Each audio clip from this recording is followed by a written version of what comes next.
내가 꿈꾸고 내가 소망하고 나의 믿음의 현주소가 어딘가를 여러분이 잘 직시하셔야 돼요. 그걸 보셔야 돼요. 그리고 직시하시면 깨달으면 그냥 인정하시면 돼요. 아, 내 상태가 지금 이렇구나. 내가 귀 얘기하고 입 얘기하고 눈 얘기하지만 내가 지금 어떤 상태인지, 이 귀는 무엇을 들으려고 하고 이 눈은 뭘 보려고 하려는지 여러분 잘 직시하고 인정하셔요. 그래야 하셔야 어떻게 해요? 교정될 수 있어요. 그래야 바꾸실 수 있습니다. 여러분, 우리가 똑같은 소리를 듣고 똑같은 상황을 만나고 똑같은 일에 대해서 우리는 뭐예요? 각자가 반응하는 것이 좀 달라요. 그렇죠? 각자가 반응하는 게 좀 달라요. 그것을 이번 주간에 하나님 뭐라고 하냐면 복과 저주라고 얘기해요. 그 반응하는 것에 대해서 복과 저주로 나누는 거예요. 누구는 아들의 날로, 누구는 아들의 일하심으로, 누구는 하나님의 애케브로. 똑같은 소리, 똑같은 상황, 똑같은 일인데 어떤 사람은 뭐라 그래? 왜 나만 겪는 고난이냐고 늘 얘기해요. 그렇죠? 어떤 사람은 할렐루야 하면서 하나님이 일하시네 그러는데, 은혜로도 하는데 누구는 뭐예요? 왜 나만 가지고 내 인생을 가만 안 놔두고 뒤 흔드냐고 얘기하잖아요. 그러면서 절망과 좌절로 보는 사람도 있어요. 똑같은 상황, 똑같은 소리, 똑같은 일인데 이것을 하늘이 주는 샬롬으로 평정을 할 것이냐, 아니면 알 수 없는 폭풍으로, 고난으로, 두려움과 불신을 키울 것이냐는 거예요. 여러분, 에케브는 야곱의 인생이라고 그랬어요. 그죠? 야곱의 인생을 들여다보면 그 에케브라고 하는 것은 뭐 할 때? 쉐마할 때 가장 강력한 무기가 돼요. 능력이 됩니다. 에케브는 쉐마할 때, 에케브는 쉐마할 때 가장 무서운 무기가 됩니다. 자, 에케브는 여기에서 하나님 계신 이 자리에서 삼층천에서 지성소에서 지금 에케브는 뭐 한다고 그랬어요? 하나님이 세상을 향해서 파송하는 거예요. 세상을 파송하는 거예요. 마태복음 28장 18절에서 20절 같은 것도 예수가 오셔서 파송하다 에케브를 지금 명하시는 거예요. 우리가 저는 사도행전 1장 8절도 에케브 얘기를 하는 거예요. 예루살렘으로부터 시작해서 예루살렘으로부터 시작을 해서, 근데 거기서 계속 강조하는 건 다 기도예요. 기도, 하나님과의 관계예요. 깊은 관계예요. 그래서 지지난주 바에트 하나를 통해서 뭘 가르쳐줬어요? 쉐마하는 법을, 하나님의 소리를 듣는 그 쉐마하는 방법을 우리에게 가르쳤어요. 그리고 나서 지난주간 에케브를 통해서 들은 그 쉐마를, 쉐마하는 것을 삶으로 이렇게 살아라. 하나님의 마음을 가지려면 쉐마해야 된다. 그걸 가르쳐주고, 그 다음에 에케브를 통해서 삶의 자리에서 하나님의 음성을 계속 듣는 쉐마하는 것을 실제하라. 한 게 바로 에케브. 그러면 하나님의 음성을 쉐마할 때, 순종할 때 그 결과를 어떻게 하라? 이번 주간에 느해하라는 거, 보라는 거예요.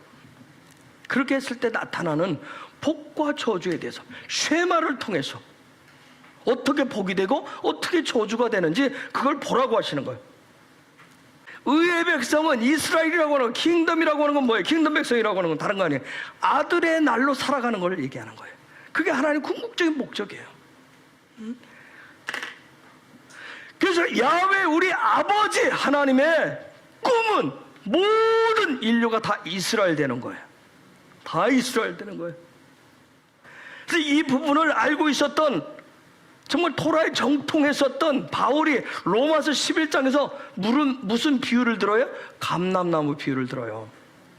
그래서 이방인과 이방인을 우리가 어떻게 이스라엘이 될 수 있는지, 돌 감람나무인 저와 여러분들이 창 감람나무의 첫 부침을 통해서 이스라엘이 되었다라고, 이스라엘이 된다라고 가르쳐요. 아시겠어요? 즉 저와 여러분이 그분의 은혜를 통해서 원 감람나무에 접붙임을 받아 원 감람나무의 그 생명을 받아서 이스라엘이 되는 거예요. 즉 이스라엘이라고 하는 것은 말이에요. 이스라엘이라고 하는 것은 유대인과 이방인인 우리 모두의 실질적인 본질이고 정체성이에요. 이스라엘이. 그런데 이 정체성을 갖지 못하도록 사단이 뭐에 계속 방해를 하는 거예요. 그래서 모든 열방이 지금도 어디로? 이스라엘을 집중해서 쳐다보는 거예요. 이스라엘 집중하잖아요. 집중해서 보는 것만 해요. 뭐예요? 계속 미워합니다. 돌 던집니다. 어떤 사람이 이스라엘이 지상에서 없어지라고 얘기하잖아요. 지상에서 없어지라고 얘기하잖아요. 즉 사단은 모든 인류로 하여금 혼돈과 혼란과 공허함 속에서 흑암 속에서 살도록 하려고 하는 거예요. 하나님은 자꾸 그러는 게 흑암 속에서 벗어나서 뒷가운데 살도록 하려고 하는데 여러분 귀와 눈과 입이 망가지면 흑암 인생이 돼버려요. 그래서 하나님께서 이 에케브를 통해서 이스라엘을 만드시는 거예요. 발 뒤꿈치를 붙잡아서 작은 자를 통해서 이스라엘을 만드십니다. 여러분들 강조하지만 야곱하고 에서 비교하면 여러분 이거는 쌍둥이 형제로 태어났는데 에서는 어마어마한 사람이란 말이에요. 에서는 정말 대단한 사람이에요. 그렇죠? 수십 년이 지나서 가정을 다 이루고 부자가 돼서 부유하게 돌아오고 나이를 먹을 만큼 먹었는데도 야곱이 뭐라고 그래요? 그 앞에 납작 엎드리잖아요. 형님의 얼굴 보니까 누구 얼굴 보는 것 같다? 하나님의 얼굴을 보는 것 같사옵니다. 신의 얼굴을 보는 것 같아. 신의 얼굴을 보는 것 같아. 에서가 대단한 거예요.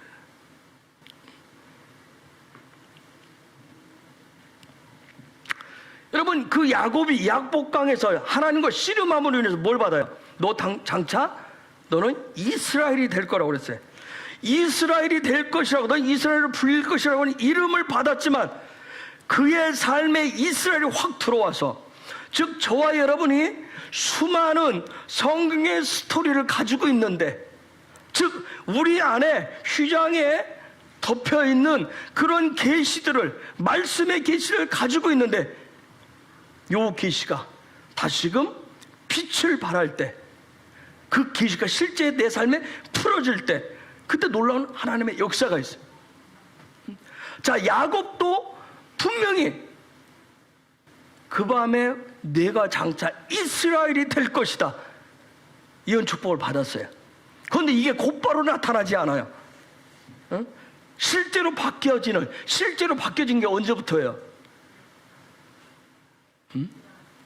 언제부터죠? 베델에 다시 올라갔을 때부터. 베델에 올라감으로 확정을 시켜줘요. 창세기 35장 1절에 시작. 하나님이 야곱에게 말씀하셨다. 어서 베델로 올라가 거기에서 살아라. 내가 너희 형 에서 앞에서 피해 도망칠 때 너에게 나타난 그 하나님께 제단을 쌓아서 바쳐라. 자, 하나님 먼저 베델로 올라가라고 그랬어요. 그거 올라가죠. 가족들 데리고 올라가요. 그 다음 9절에서부터 11절 시작. 야곱이 밧단 아람에서 돌아온 뒤에 하나님이 그에게 다시 나타나셔서 복을 주셨다. 하나님이 그에게 말씀하셨다. 너희 이름이 야곱이었지만 이제부터 너의 이름은 야곱이 아니라 이스라엘이다. 하나님이 그의 이름을 이스라엘이라고 하셨다. 하나님이 그에게 말씀하셨다. 나는 전능한 하나님이다. 너는 생육하고 번성할 것이다. 한 민족과 많은 갈래의 민족이 너에게서 나오고 너희 자손에게서 왕들이 나올 것이다. 아멘. 유대인은 물론이고 이방인까지. 저게 보면 11절에 하나님 그에게 말씀하셨다. 나는 전능한 하나님이다. 너는 생육하고 번성할 것이다. 한 민족과 많은 갈래의 민족이 너에게서 나온, 저 민족, 많은 갈래의 민족이, 무리들이, 저게 칼이에요. 칼. 칼이 뭔지 알죠? 교회예요. 즉 칼을 통해서 유대인은 물론이고 이방인까지 칼을 통해서 이스라엘 되게 하실 것을 하나님이 지금 예언하시는 거예요. 그래서 오늘 이 시대에 교회가, 칼이 하나님의 저 일들을 위해서 온전한 이 흔들림을 통해서 그분 우리에게 주신 칼에게 주신 그 이스라엘이라고 하는 그 정체성을 회복하게 될 때, 거듭나게 될 때 놀라운 새롭게 되어진 그런 칼로서 이씨아들로 일어서게 될 거예요. 그래서 하나님이 지금 정체성을 딴 데 가지고 있기 때문에 지금 하나님 막 흔들으시는, 뒤 엎어 놓으시는 거예요. 이스라엘을 만들어야 되는데, 이스라엘을 만드는 게 칼인데 이스라엘을 만들려고 하지 않아요. 자기의 도성을 다 쌓으려고 그러지. 그래서 이 마지막 때 이씨아인 교회는 굉장히 중요한 거예요. 우리가 설교 수없이 들었지만 계시록에 나오는 초대 7개 그런 유형이 있듯이 마지막 때 그런 여러 가지 유형들이 있는데, 7산의 영역과 함께 연합해서 걸쳐져 있는 그런 이씨아들이 있는데, 이 마지막 때 이씨아들이 하나님의 저 놀라운 이스라엘을 되게 하는데 그 정체성을 회복해가는 게 굉장히 중요한 거예요. 그래야 계시록 4장부터 드디어 하늘의 예배가 이 땅에 풀어져서 드려지기 시작해. 그런 이씨아들로 회복될 거예요. 그래서 교회의 정체성은 이스라엘 되는 데 있어요. 이스라엘 되는 데 있어요. 그래서 이번 주간에 이스라엘 되는 것이 뭐다? 그 정체성을 갖는 것이 뭐다? 복이다. 이것이 저와 여러분의, 우리 이방인은 우리 원 감람나무 가지에 접붙임을 받은 저와 여러분의 우리의 삶의 소망, 우리의 전 삶의 소망이 되셔야 됩니다. 신명기 11장 27절로 다시 가볼게요. 신명기 11장 27절 찾았으면 읽겠습니다. 시작. 오늘 내가 당신들에게 명하는 주 당신들의 하나님의 명령을 귀담아 듣는 사람은 복을 받을 것이며. 자, 신명기 11장 27절에 히브리어로 이렇게 되어 있어요. 에트 하베레카 아쉐 튜슈메누 엘 리츠오토 야훼, 이렇게 되어 있어요. 너희가 만일 내가 너희에게 명하는 명령을 너희가 들으면 복이 될 것이요. 그래서 여호와의 명령에 대해서 들으면, 순종하면, 내가 이것을 지킬 것이야 말 것이야 내가 결정을 하면, 그런데 들으면 지키면 복이래요. 자, 에케브 하라고 하는 그 명령에 대해서, 에케브 하라고 하는 그 명령에 대해서, 자, 내가 에케브의 삶을 살아가는데, 요 에케브 요 파송마다 사는데 세상 가운데 내가 그 에케브, 하나님 명하신 그 에케브의 삶을 향해서 나아갈 때 여호와의 명령대로 하면 그게 복이래요.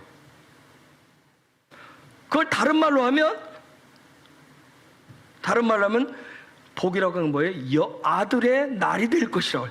여호와의 명령대로 하면 아들의 날이 너의 삶에 펼쳐질 것이라는 거예요. 그게 복이래요.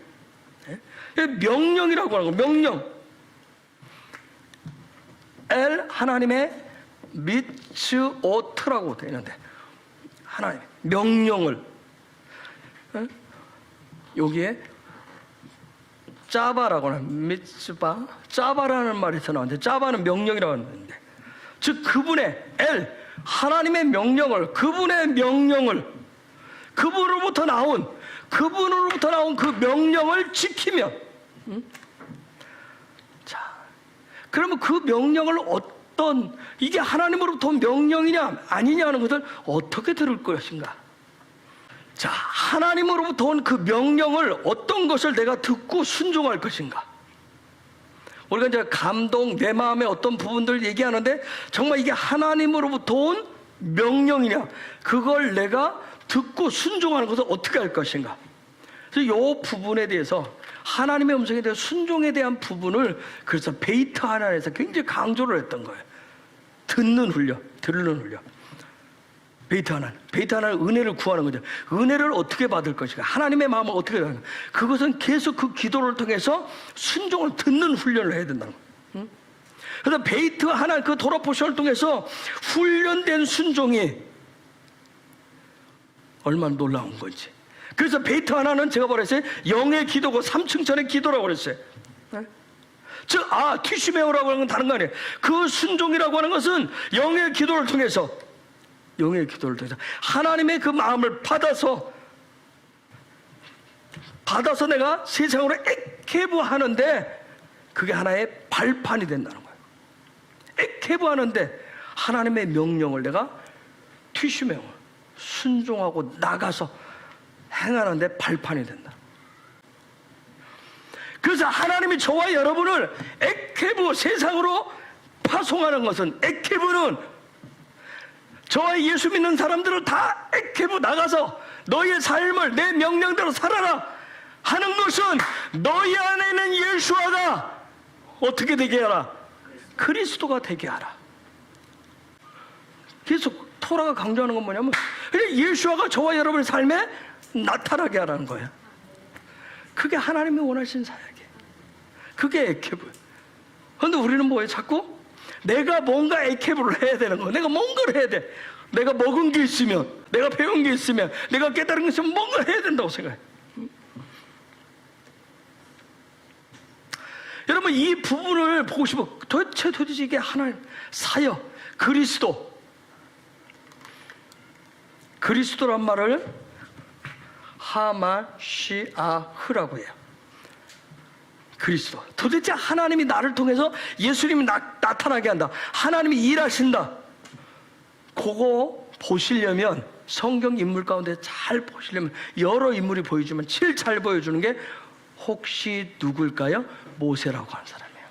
모세가 아주 잘 보여줘요. 자, 모세의 인생을 나누면 모세 바로의 궁으로 들었어요. 40살이 될 때까지 40년 동안은 모세가 바로의 궁에 살면서 누구와 하나 되기를 기뻐했을까요? 바로하고. 어쨌든 바로와 하나가 돼야 내 백성을, 그렇죠? 내 백성에게, 내 백성을 구원해내더니 내 백성을 위해서 내가 뭔가 헌신하고 내가 뭔가 사역을 할 수 있을 것이라고 생각해서 40년 동안은 어떻게 해요? 어떻게 하든 바로와 애아도 되려고 노력을 했어요. 내 백성이 이스라엘 되는데, 그도 토라를 알고 있어요. 토라를 배웠어요. 어려서 이미 배웠어요. 토라를 통해서 하나님의 궁극적인 뜻은 이스라엘이구나. 그러면 내 백성이 이스라엘이 되려면 누구의 도움이 필요해요? 바로의 도움이 필요하다고 생각했어요. 그래서 바로의 눈에 들어야 되고, 바로의 소리에 귀를 기울여야 되고, 바로와 같은 말을 할 수 있기 위해서 40년 동안 얼마나 힘을 기울였는지 몰라요. 그런데 그의 40살이 됐을 때 그의 삶을 통해서 예수아가 나타났나요? 아니었죠. 그렇죠? 예수아가 나타났어요. 놀라운 것은 야곱이 토라 공부를 통해서 깨달은 것은 장자권이구나 해서 그 장자권을 깨달았을 때 그 장자권, 예수아가 실제가 되는 삶을 위해서는 반드시 무시무시한 엄청난 파워를 가지고 있는 누구에게서 나와야 돼요? 에서에게서 나와야 돼요. 생명 걸고 나와야 돼요. 똑같아요. 모세가 예수아가 그리스도 되는 그 부분을, 내 백성이 이스라엘 되려면, 내 삶의 하나님 궁극적인 꿈인 이스라엘이 되려면 반드시 누구에게서 나와야 돼요? 바로에게서. 그래서 누구를 죽여요? 애굽 사람을 죽입니다. 여러분 생각해 보세요. 문자적으로 보면 모세가 대단하잖아요. 그렇죠? 왕자 계열에 들어요. 그 이름 없는 인간 하나 죽였다고 그 난리를 치겠어요? 그렇죠? 40년 동안 바로 얼마나 작작공을 잘했는데, 그 애굽인 한 명을 죽였다는 얘기는 누굴 죽여버린 거예요? 바로를 죽인 거란 말이에요. 바로가 길길이 날뛰는 거예요.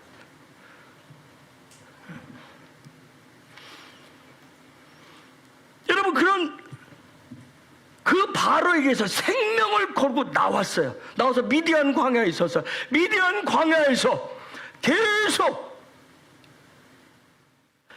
자기 삶을 통해서 하나님의 에케브가 나타날 수 있도록, 예수아가 그리스도 되는 하나님의 일하시는 걸 나타나기 위해서, 그걸 찾기 위해서 출애굽기 3장에 보면 어디를 향해서 가요? 서쪽으로 해서 결국 도달한 곳이 어디예요? 하나님에서는 호렙산에 에덴 동산의 통편에 도착을 했어요. 에덴 동산의 통편에 도착을 했어요. 드디어 오늘 말씀대로 뭘 찾아요? 이걸 엘 미츠오트를 거기 가서 찾은 거예요. 엘 미츠오트를 찾습니다. 그게 모세예요. 그 이름대로 모세. 진리의 형상 되시는, 진리의 형상되는 예수가 그리스도로 나타날 수 있도록 보여주는 게 바로, 삶을 통해서 보여주는 게 바로 모세예요. 그러면 모세가 자기 백성을 이끌고 40년 동안 광야 생활을 했어요. 그죠? 광야 생활을 통해서 모세가 보여주는 건 뭘까요? 아들의 날은 이렇게 여는 거야. 이 땅에서 삶을, 이 아무것도 보이지 않는 이 황량한 벌판과 같은 이 광야에서 하나님의 그 놀라운 날을 열어갈 수 있는 것은 이렇게 하는 것이라는 것을 실제 보여준 거예요. 앞전에 이미 그 일들을 했기 때문에. 놀라운 영적 조교로서 아주 그 일을 잘합니다. 그래서 토라에 나타나는, 하나님 말씀에 나타나는 명령들은 모두가 저와 여러분의 삶을 통해서 누구를 나타내도록, 그저 예수가 그리스도로 나타나는 데 목표가 있어요. 저와 여러분의 삶의 자리에서 저와 여러분을 엄청난 대가를 지불하고 첩붙여놓은 이유는, 저와 여러분의 삶에서 뭐가 나타나는 거예요? 그저 예수가 그리스도가 되어서 나타나는 거예요. 그것을 바라크라고 그래요. 그걸 복이라고 얘기합니다. 자, 저와 여러분이 그래서 내가 예수와를 나의 구조로 영접하면, 영접한 거 거기서 끝나는 것이 아니라, 내가 예수와를 나의 구조로 영접하고 내가 하나님의 말씀인 토라를 먹기 시작하면, 그러면 내 안에 드디어 예수와가 그리스도로서 이제 점점 성장하고 자라기 시작해요. 내 안에서 그리스도가 살기 시작한다고요. 그리스도가 살기 시작해요. 예수와가 하나님이 하실 일들이 계속 이렇게 자라간다고요. 하나님의 사역들이 이렇게 계속 커간다고요. 그러면 내 안에서 예수와가 그리스도가 될 수 있도록, 하나님의 하신 일들을 나타낼 수 있도록 점점 성장하고 성숙해가면, 내 안에 있었던 그 나라고 하는 존재, 옛 자아가 점점 어떻게 바뀌겠어요? 그리스도로 예수와처럼 내 삶의 이동이 시작되는 거예요. 즉, 이전에는 내가 생각하는 에케브가, 나의 에케브가 있었는데, 내 안에서 그리스도가 자라기 시작하면, 내 삶의 중심적으로 그쪽으로 이동하기 시작하면, 나의 에케브가 누구의 에케브로? 그리스도의 에케브로 이동해서, 그래서 내 삶에서 누가 나타나는 거예요? 예수가 그리스도로 나타나는 그 바라크, 그 복의 삶을 살기 시작합니다. 이해하셨으면 아멘. 그걸 얘기하는. 바울이라고 하는 사람이 처음에는 하나님을 너무 뜨겁게 사랑해가지고, 그렇죠? 하나님 나라를 위해서 내가 내 생명을 다 걸었다고. 그래서 근데 막 여기서 불이 타올랐어요. 근데 자기 열정, 자기 열심, 자기 배움. 그래서 막 이 안에 막 뜨거운 열정으로 자기 어떤 그런 사역을 뭔가 해내야 돼요. 그죠? 뭔가 일을 해내야 돼요. 그래서 자기가 기뻐할 수, 이것이 하나님도 기뻐할 것이라고 해서 자기의 에케브를 했어요. 그런 그에게 어느 날 빛이 오고 소리가 들렸어요. 그러면서 이 안에 누가 살아났어요? 누가 부활했어요? 예수와가 부활합니다. 그리스도로 부활합니다. 저와 여러분의 평생을 여기까지 신앙생활했는데, 여러분 안에 예수와가 있는 건 맞아요. 예수와를 다 영접해서 맞아요. 중요한 건 뭐예요? 이제는 나의 에케브가 아니라 내 안에 있는 예수와가 자라서 그리스도로 나타나셔야 돼요. 그분의 에케브로 나타나야 됩니다. 그러기 위해서는 아직도 하나님의 음성의 쉐마가 들어오지 않는다면, 빛으로 소리로 쉐마하시고 들려올 수 있기를 예수의 이름으로 축복합니다. 그게 들어와야 내 삶에 예수가 나타나는 거예요. 그리스도로 나타나는 거예요. 그런데 놀라운, 그래서 저와 여러분이 정말 저와 여러분 속에 그리스도가 쿰으로 나타나서, 이제는 내가 산 것이 아니요 내 안에 그리스도가 사십니다. 여기까지 고백할 수 있기를 예수 이름으로 축복합니다. 그러면서 그가 나중에 얘기해요. 그랬기 때문에, 그리스도가 내 안에 쿰했기 때문에, 내 안에 살아계시기 때문에 내가 이방인의 사도로 이렇게 살아낼 수가 있었습니다 얘기합니다. 이 마지막 때 저와 여러분이 얼마나 힘든지 몰라요. 여러 가지 시스템들이 무너지고 뭐 세상이 우리를 향해서 다각도로 하는 이때 정말 우리가 그럼에도 불구하고 하늘 백성으로 살아낼 수 있는 방법은 저와 여러분 속에 누가? 그리스도가 살아계셔야 됩니다. 내 결심, 내 결단, 내 노력 가지고 안 돼요. 저와 여러분 속에 계신 예수아가 점점점 자라서 내가 아니라 그분이 살아가셔야 됩니다. 그리스도가 나타나야 되는, 그것을 바울은 그리스도가 나타난 삶을 오직 하나님의 뭐라고 그럴까요? 은혜라고만 얘기합니다. 그걸 은혜라고 합니다. 여러분, 우리가 은혜로만 삽니다. 은혜로만 산다라고 하는 건 뭐예요? 더 이상 내가 살지 않고 누가 사는 거예요? 그리스도가 사는 겁니다. 그리스도를 믿는 믿음으로 사는 거예요. 즉 지금 이 말씀대로 뭐예요? 엘 미츠오트로 하나님의 명령대로 사는 거예요. 여러분, 그리스도는 하나님의 명령입니다. 명령. 그걸 그리스도라고 얘기해요. 어쨌든 이번 주간 지나면서 무엇이 하나님이 원하시고 보여주시는 복인지 무엇가 저주인지를 잘 구별하시고 분별하셔서 하나님의 백성으로 저와 여러분의 삶을 잘 그분의 음성을 들으면서 살아가실 수 있기를, 하나님의 여호와의 액케부를 행하면서 살아갈 수 있기를 예수의 이름으로 축복합니다.